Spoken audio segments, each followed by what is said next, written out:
जे संवेदनशील विषय आहेत त्याच्यामध्ये एक विषय नक्कीच मराठा आरक्षणाचा आहे, ज्याच्याबद्दल सर्वोच्च न्यायालयाने निकाल दिलेला आहे आणि त्याबद्दल आणखीन आपल्याला माहिती असेल तर अशोकराव सांगतीलच. तसाच दुसरा एक महत्त्वाचा विषय आहे तो इतर मागासवर्गीयांचं पंचायत राज संस्थेच्या निवडणुकीतील राजकीय आरक्षण त्याहीबद्दल एक कोर्टाचा निर्णय लागलेला आहे. त्याहीबद्दल आम्ही सांगितलं, कारण हा विषय संपूर्ण देशाचा होऊ शकतो. तर देशामध्ये हा विषय वाढू शकतो आणि हा देशपातळीवरचा विषय आहे. नंतरचा एक आहे तो मागासवर्गीयांचे बढतीमधील आरक्षण हा एक विषय आहे. नंतर चौथा विषय जो आहे तो म्हणजे मेट्रो कार शेडसाठी कांजूर मार्ग येथील जागेची उपलब्धता, त्याच्याबद्दल एक चर्चा झालेली आहे. साहजिकच आहे जो विषय नेहमी चर्चेला जातो तो म्हणजे जीएसटीचं येणं, हे वेळेवर येणं, याच्यासाठी सुद्धा आम्ही त्यांना विनंती केलेली आहे. आणखीन एक जो महत्त्वाचा विषय आहे तो शेतकऱ्यांच्या आयुष्याशी निगडीत आहे, ते म्हणजे पीक कर्ज जसं असतं तसं पीक विमा. त्या विम्याबद्दल ज्या काही अटीतटी शर्ती आहेत, आपल्याला कल्पना असेल की महाराष्ट्रामध्ये बीड मॉडेल एक आम्ही केलेलं आहे, बीडचं मॉडेल. त्या अनुषंगाने त्याही सूचना आम्ही त्यांना सांगितलेत की आपण तशा सूचना आपण यांना द्याव्या प्रशासनाला. नंतर राज्यामध्ये बल्क ड्रग पार्क त्या स्पर्धात्मक निविदेस मंजुरीसाठी हा एक विषय, त्याच्याबद्दल त्यांच्याशी बोललेलो आहे. महत्त्वाचा विषय जो मी किंवा आम्ही मुंबईमध्ये बोललेलो आहोत आणि तिथून सुद्धा त्यांना विनंती केली होती, ती आज प्रत्यक्ष भेटून केली. गेले काही वर्ष आपल्याला म्हणजे महाराष्ट्राला जो किनारपट्टीचा भाग आहे तिथे चक्रीवादळं ही येऊन आदळत आहेत. एक 8-15 दिवसापूर्वीसुद्धा एक वादळ आपल्याला जेमतेम स्पर्श करून गेलं आणि त्यानेसुद्धा नुसतं स्पर्श केला तरी मोठा दणका दिलेला आहे. तर अशा वेळेला जी मदत असते त्या मदतीचे निकष हे आता जुने झालेले आहेत. NDRFचे जे असतात नॉर्म ते बदलणं हे गरजेचं आहे, कारण ती मदत ही अपुरी पडते. राज्य सरकारने गेल्याही वेळेला निकष बदलून जे निकष आहेत NDRFचे त्याच्यापेक्षा अधिक मदत गेल्याही वेळेला केली, याही वेळेला केली. पण हे निकष मुळामध्ये NDRFचे बदलले गेले पाहिजे. 9वा विषय जो आहे तो 14व्या वित्त आयोगातील थकीत निधी तो मिळण्यासाठी एक आहे शहरी स्थानिक संस्थांसाठी. तसंच 14व्या वित्त आयोगातील थकीत निधीची परफॉर्मन्स ग्रँटी हा बोललो तोच विषय आहे.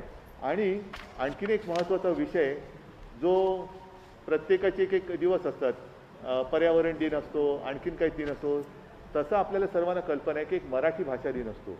तो मराठी भाषा दिन आल्यानंतर मराठी भाषेला अभिजात भाषेचा दर्जा मिळाला पाहिजे अशी तेव्हा एक तिकडे चर्चा होते. तर तोही जो प्रश्न केंद्र सरकारच्या दरबारी प्रलंबित आहे, त्याहीबद्दल आम्ही विनंती केलेली आहे की राज्य सरकारकडून बरीचशी माहिती दिली गेलेली आहे. आणखीन काही माहिती पाहिजे असेल तर तीही आम्ही देऊ, पण मराठी भाषेला अभिजात भाषेचा दर्जा देण्याबद्दल लवकरात लवकर आपण सूचना द्या. तर अशा सगळ्या विषयांवरती त्यांच्याशी विस्तृतपणाने चर्चा झालेली आहे. आणि जसं मी म्हटलं की ह्या सर्व बाबतीमध्ये आम्ही पत्रसुद्धा दिलेली आहेत. त्यांनी सांगितलेलं आहे की मी याच्यात नक्की माहिती घेतो आणि लक्ष घालतो. तर आम्हाला आशा आहे, अपेक्षा आहे आणि विश्वास आहे की लवकरात लवकर त्यांच्याकडनं याच्या सर्व बाबतीत सकारात्मक निर्णय होतील.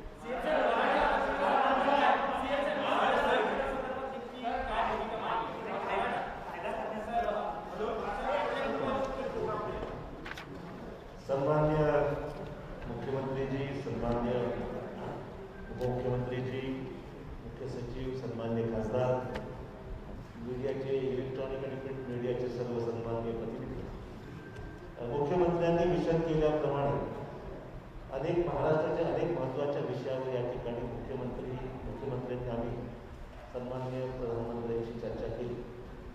आणि मराठा आरक्षणासंदर्भामध्ये जो विषय आहे त्यांना आम्ही कल्पना दिली की 5 मे 2021ला सर्वोच्च न्यायालयाने मराठा आरक्षणाच्या बाबतीत प्रतिकूल निर्णय घेतल्याचं आम्ही त्यांना नमूद केलेलं आहे. म्हणजे 5 मेला मराठा आरक्षणाला देण्यासंदर्भामध्ये एकतर सर्वोच्च न्यायालयाने असं म्हटलेलं आहे की 102वी घटना दुरुस्ती झाल्यानंतर SC-BCचे आरक्षण देण्याचा अधिकार हा राज्यांना आता राहिलेला नाही. म्हणजे कुठल्याही राज्यांना या जजमेंटनंतर त्यांनी सांगितलं आहे की या जजने स्पष्ट नमूद केलं आहे की घटना दुरुस्ती झाल्यानंतर अधिकार हा कुठल्याही राज्यांना एखाद्या समाजाचा बॅकवर्डनेस ठरवण्याचा किंवा त्यांना आरक्षण देण्यासंदर्भात निर्णय आता राज्यांना घेता येणार नाही. आणि दुसरं म्हणजे इंदिरा सहानीची जी मागची केस लॉ आहे तो लक्षात जर घेतला तर 50% आरक्षणाची मर्यादाही पार करता येणार नाही. हा दोन महत्त्वाचे विषय. आता त्याची बॅकग्राऊंड आम्ही त्यांना विस्तृत सांगितलेली आहे, परंतु हे दोन विषय या जजमेंटमध्ये सुप्रीम कोर्टच्या प्रामुख्याने ते समोर आलेले आहेत. त्या पार्श्वभूमीवर आम्ही पंतप्रधानांना विनंती केली की तुम्ही जे रिव्ह्यू पिटिशन केंद्राने जे दाखल केलेलं आहे सुप्रीम कोर्टामध्ये, त्या जजमेंटमध्ये त्या रिव्ह्यू पिटिशनमध्ये केवळ राज्यांना अधिकार बहाल करण्यासंदर्भातला विषय हा तेवढा कामाचा नाही आहे. राज्यांना अधिकार असले पाहिजे, राज्यांना एखाद्या समाजाचं बॅकवर्ड ठरवण्या इतपत अधिकार असले पाहिजेत यात आमचं दुमत नाहीच आहे. परंतु फक्त हे अधिकार पदार्थ करून उपयोग होणार नाही. जोपर्यंत 50% आरक्षणाची मर्यादा ही जोपर्यंत शिथिल करण्यात येत नाही, काढून टाकण्यात येत नाही, तोपर्यंत राज्याला अधिकार देऊनसुद्धा हा आरक्षणाचा मुद्दा मार्गी लागणार नाही. हा प्रामुख्याने आम्ही त्यांना सांगितलेला आहे. आणि म्हणून 50% आरक्षणाची मर्यादा ही शिथिल करावी अशा प्रकारचा युक्तिवाद हा सर्वोच्च न्यायालयामध्ये झाला पाहिजे, केंद्राकडूनही झाला पाहिजे. आम्ही सुद्धा समर्थन असं करतो, आमचंही म्हणणं की आम्हाला राज्याला अधिकार असलं पाहिजे. परंतु त्यातला दुसरा महत्त्वाचा मुद्दा जो आम्ही नमूद केला की सुप्रीम कोर्टामध्ये हे रिव्ह्यू पिटिशन राज्य तर रिव्ह्यू दाखल करणारच आहे. म्हणजे दिलीप भोसले सर्वोच्च न्यायालयाचे न्यायमूर्ती, माजी न्यायमूर्ती दिलीप भोसले यांच्या समितीचा जो अहवाल आलेला आहे त्या अहवालाच्या अनुषंगाने या जजमेंटच्या बाबतीमध्ये रिव्ह्यू पिटिशन दाखल करण्याची राज्य शासनाची भूमिका आहेच. परंतु हे करत असताना आम्हाला विनंती एवढीच करायची की आम्हाला अधिकार द्या. आम्ही हे निर्णय राज्याला घटना दुरुस्ती संदर्भातली किंवा जी काही झाल्यानंतर जो पेन निर्माण झालेला आहे त्या संदर्भातली पुढची पाऊलं ही केंद्राने उचलावी. परंतु हे करत असताना आम्हाला अधिकार देत असताना 50% मर्यादा शिथिल करण्यात यावी हा त्यातला महत्त्वाचा भाग आहे. आणि म्हणून हा फक्त जो काही मर्यादा घातलेली 50%ची तो फक्त मराठा समाजाची मर्यादा नाही आहे. म्हणजे इव्हन 27% राजकीय आरक्षण जे ओबीसीच्या बाबतीमध्ये सुद्धा सेट असाईड झालेलं आहे, तिथे सुद्धा तोच मुद्दा आहे की 50%ची मर्यादा क्रॉस केल्यामुळे आरक्षणाची पॉलिटिकल आरक्षण देता येत हा तिथे मुद्दा आहे. आणि त्याला सांगितलं हा मुद्दा फक्त मराठा समाजापुरती नाही आहे, ओबीसीचा तोच मुद्दा आहे. आणि ओबीसीचा मुद्दा तर संपूर्ण देशामध्ये आता हा प्रश्न निर्माण झालेला आहे. त्यामुळे ओबीसीचा विषय असो, मराठा समाजाचा विषय असो, तुमचं रिव्ह्यू पिटिशन हे जोपर्यंत घटना दुरुस्ती होत नाही, म्हणजे ज्या पद्धतीने केंद्र सरकारकडे अधिकारात आलेले आपोआप या जजमेंटमुळे जे अधिकार आलेले आहेत, जोपर्यंत हे निर्णय जो सुप्रीम कोर्टाने दिलेला आहे तो सेट असाईड होत नाही तोपर्यंत सर्व अधिकार केंद्राकडेच आहे. आणि म्हणून आमची मागणी आहे की तुमच्याकडे आज अधिकार आले असताना तुम्ही हा निर्णय घ्या, जेणेकरून मराठा समाजाला तुम्ही न्याय देऊ शकाल. त्यासाठी आवश्यक असलेली जी कायदेशीर जी काय प्रक्रिया आहे, पण ती घटना दुरुस्ती करायची, जसं EWSमध्ये आपण घटना दुरुस्ती केली किंवा मग घटना दुरुस्ती करायची बाब असो किंवा बाकी ज्या काही कायदेशीर मार्ग असतील त्या बाबतीमध्ये मराठा समाज असो किंवा ओबीसीच्या बाबतीमध्ये दोघांच्या बाबतीमध्ये तुम्ही सकारात्मक भूमिका घ्या. आणि त्यातून तुमच्याकडे आलेला अधिकार जो आज आहे सुप्रीम कोर्ट जजमेंटमुळे त्यात आपली मदत राज्याला व्हावी अशा प्रकारची आमची मागणी आहे. आम्हाला अधिकार मिळणं आम्हाला अर्ध होईल, परंतु आम्हाला देत असताना मात्र इतर ज्या अटी आहेत त्यासुद्धा शिथिल झाल्या तर उपयोग होईल, वरनं उपयोग होणार नाही हा त्यातला महत्त्वाचा मुद्दा आहे. आणि तुमच्याकडे जो पण अधिकार आहे तोपर्यंत हा विषय जनमानसामध्ये प्रक्षोभ वाढत चाललेला आहे सगळ्या प्रश्नामुळे.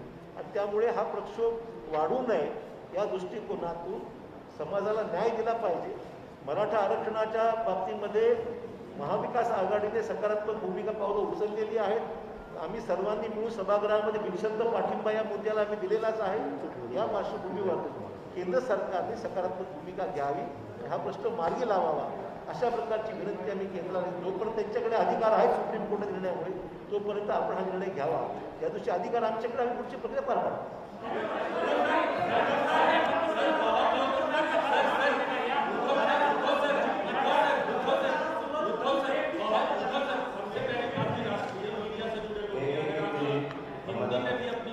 एकेकाने बोला. आता अशोकरावांनी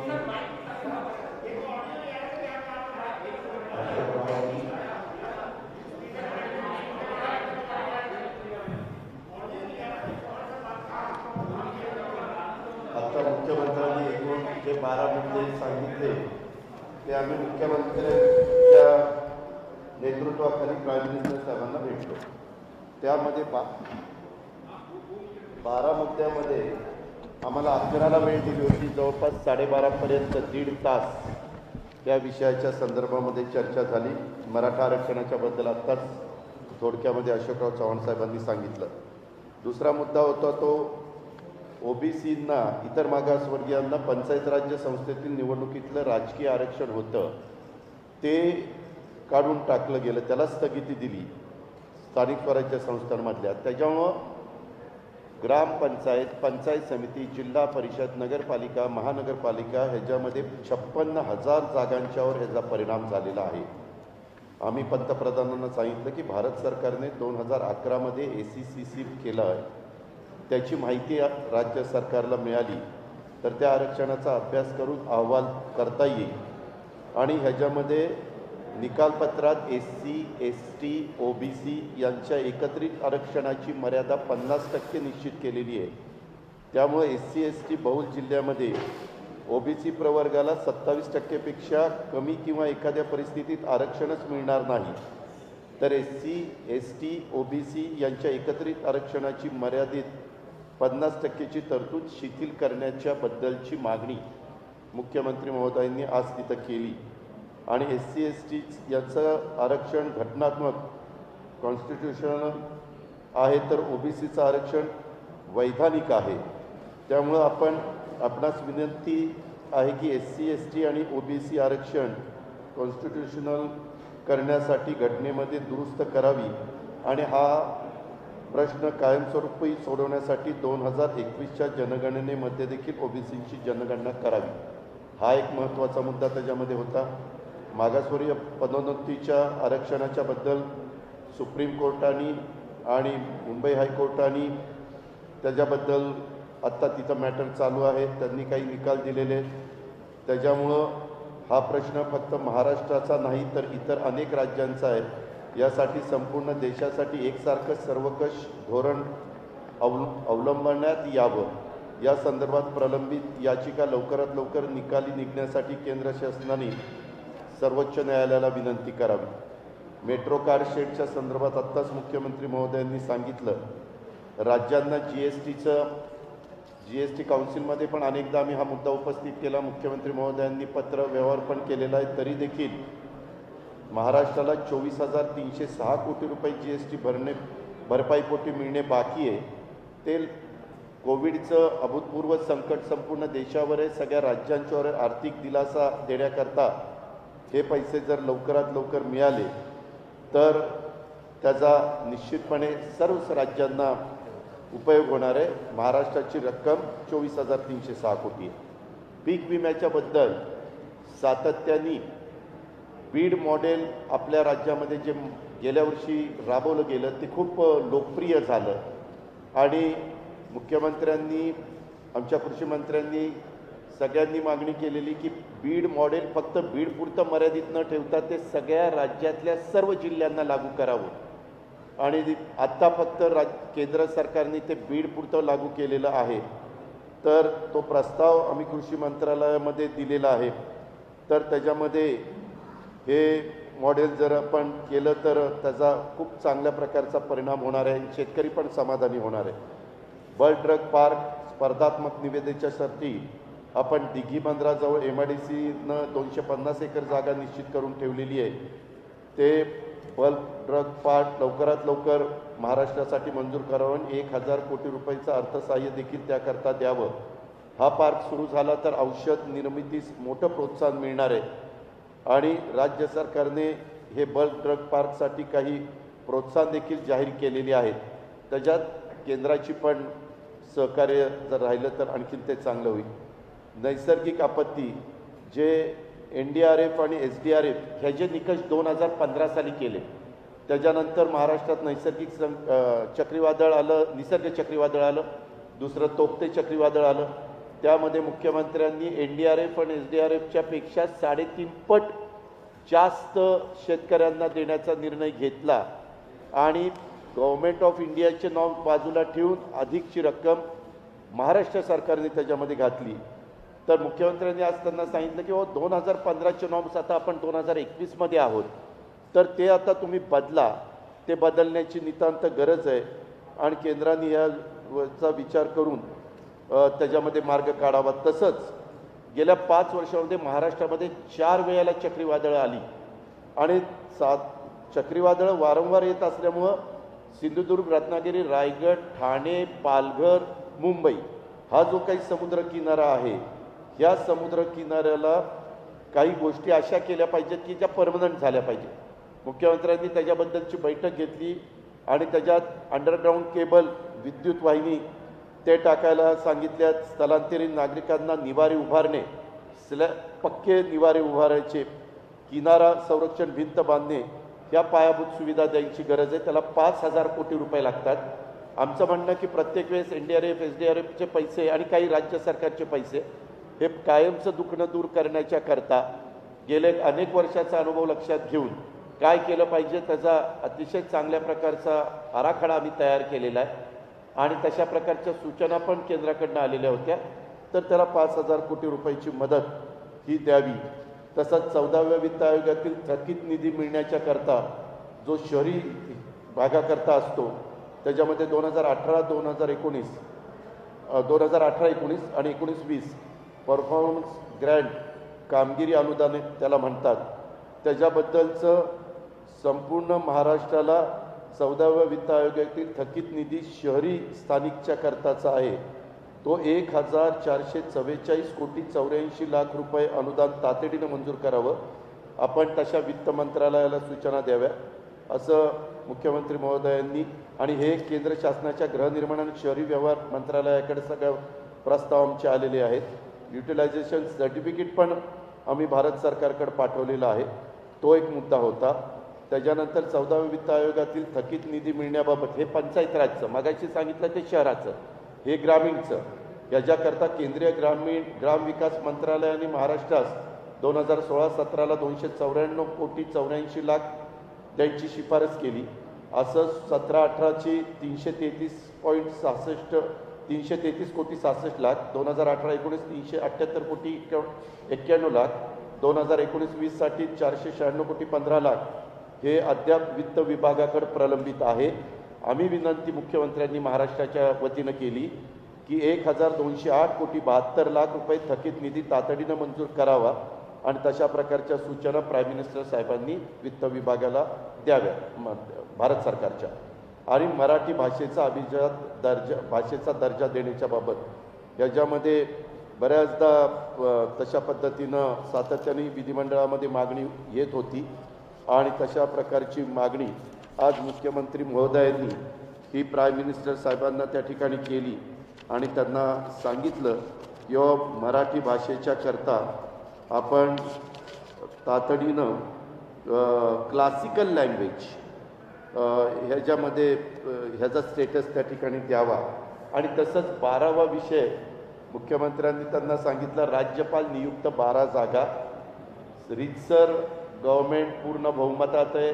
जो काही ठराव कॅबिनेटला करावा लागतो तो केला. आम्ही राज्यपाल महोदयांना भेटलो. आता एका व्यक्तीने PIL मुंबई हायकोर्टामध्ये दाखल केलेली आहे. आमच्या माहितीप्रमाणे त्याच्याकरता ॲफिडेव्हिट करून द्यायला सांगितलेलं आहे. तर या 12 जागा जवळपास आता 8 महिने झाले.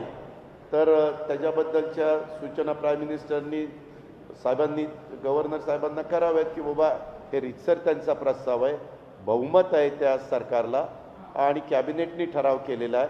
नियमावलीमध्ये जशा प्रकारचे व्यक्ती निवडताना गोष्टी असाव्या लागतात त्या सगळ्याचा अंतर्भाव त्याच्यामध्ये केलेला आहे. तर तोही मुद्दा आता ते 12 नामनियुक्त सदस्य विधान परिषदेचे करावेत असे 12 मुद्दे पंतप्रधानांना मुख्यमंत्र्यांनी आणि आम्ही सगळ्यांनी सांगितले.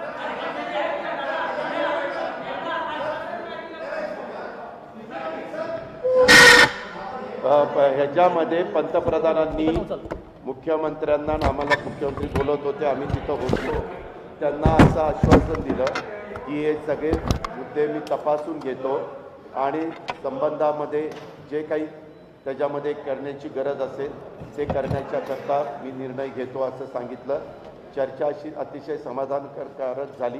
जवळपास 90 मिनिट पंतप्रधानांनी मुख्यमंत्र्यांना आणि त्यांच्या सहकाऱ्यांना वेळ दिलेला होता आणि सगळे राज्याच्या हिताचे जे काही विषय होते ते मुख्यमंत्र्यांच्या नेतृत्वाखाली तिथं मांडण्यात आले.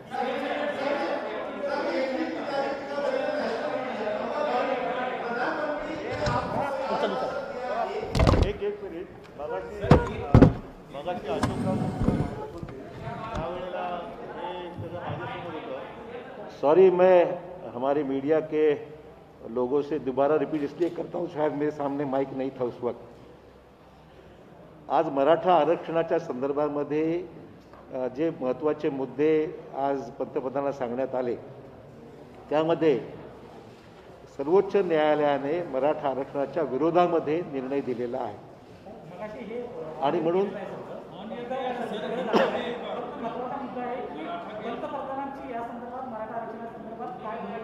त्या पंतप्रधानांना आम्ही विनंती केली की आपण कायदेशीर प्रक्रिया पूर्ण करून एकतर जोपर्यंत अधिकार सर्वोच्च न्यायालयाच्या निर्णयामुळे तुमच्याकडे आलेले आहेत ते अधिकार लक्षात घेऊन मराठा समाजाचा आरक्षणाचा मुद्दा विविध कायदेशीर प्रक्रिया पूर्ण करून तो आता अधिकार केंद्राकडे आहे, तुम्ही ते पार पाडावी आणि मराठा समाजाला आरक्षण देण्यासंदर्भात पावलं उचलावी अशा प्रकारची विनंती आम्ही त्यांना केलेली आहे.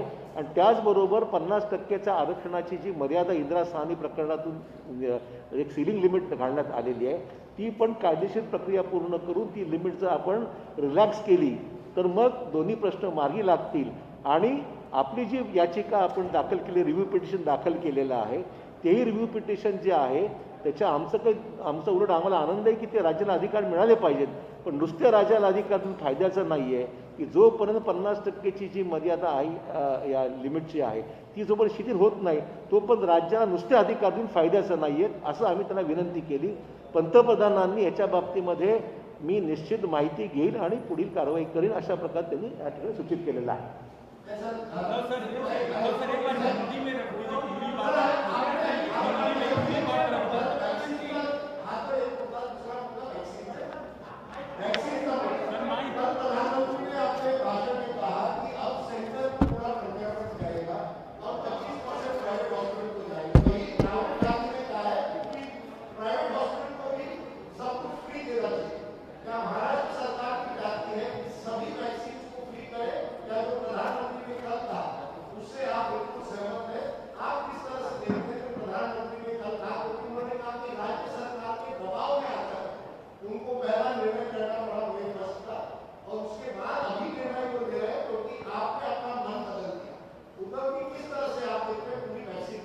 एक बात तो सच है कि जल्द से जल्द अपने देश के जितने सारे नागरिक हैं उनको वैक्सीनेशन तो किया जाना चाहिए.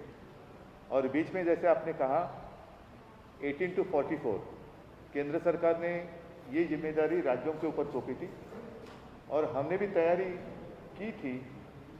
मैंने तो कई बार कहा था कि उम्र के हिसाब से देखें तो 18 से लेकर 44 इस उम्र में महाराष्ट्र में लगभग 6 करोड़ की आबादी है और उसके लिए 12 करोड़ डोज लगने वाले हैं क्योंकि एक बार में 2 बार देना पड़ता है.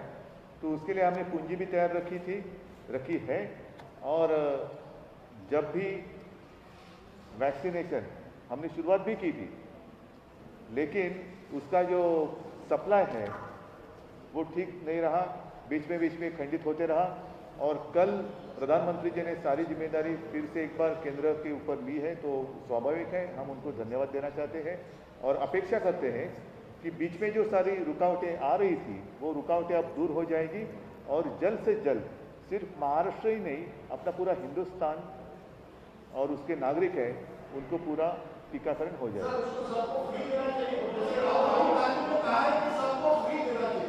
नहीं, सबको फ्री मिलना चाहिए तो उनका अधिकार और ज़रूरत. आज अगर कोविड से बाहर निकलना है तो तुरंत वैक्सीनेशन की ज़रूरत है. फ्री देना तो अच्छी बात है लेकिन अगर कुछ मान लो कि कुछ लोग लेना चाहते हैं तो ले सकते हैं, जैसे कि वो सब्सिडी की बात हुई थी बीच में.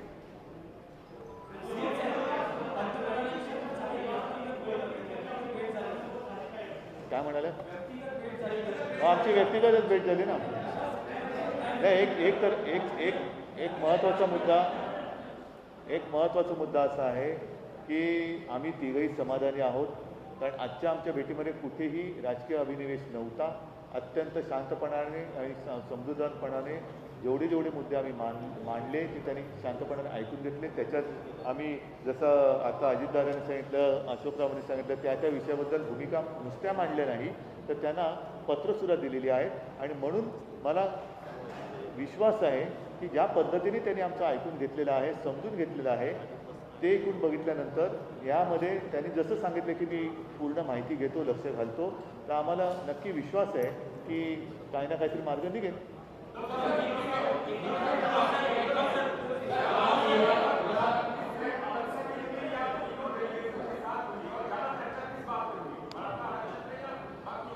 नहीं, सारे मुद्दों पर ज़्यादा और कम ऐसी कोई बात नहीं. विषय के अनुसार चर्चा हुई है, तो ऐसे नहीं कहा जा सकता कि इस विषय पर ज़्यादा बात हुई, इस विषय पर छोटी बात हुई.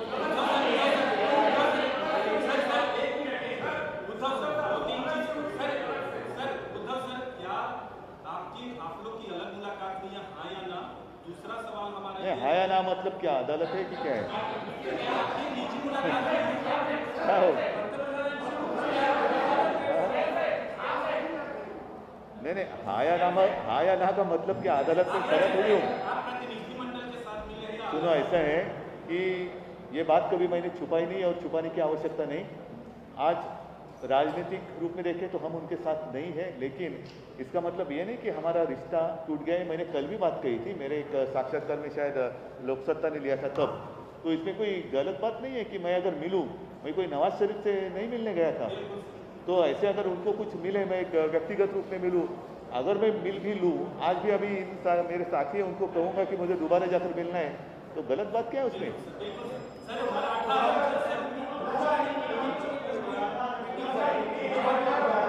एकाने कोणतरी बोला, ऐका एक मिनिट. आता याच्यामध्ये गेल्या वर्षभर त्यांचे काय वेळेला जसं आता टोकते वादळ आलं, मधल्या काळामध्ये मी सांगितलं त्यांचा फोन आला आणि त्यांनी सांगितलं की सरकार तुमचं कोविडच्या काळात चांगलं, हे व्यक्तिगतच बोलणं होतं.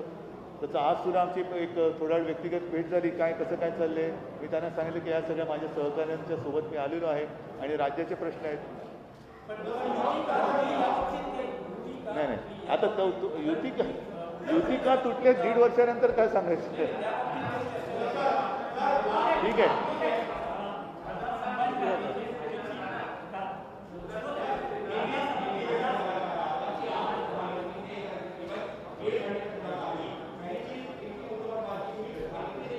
अरे भाई साहब, जैसे अभी सारी बातें बताई, मैं एक बार फिर से पढ़ता हूँ, शायद आपको चाहिए तो.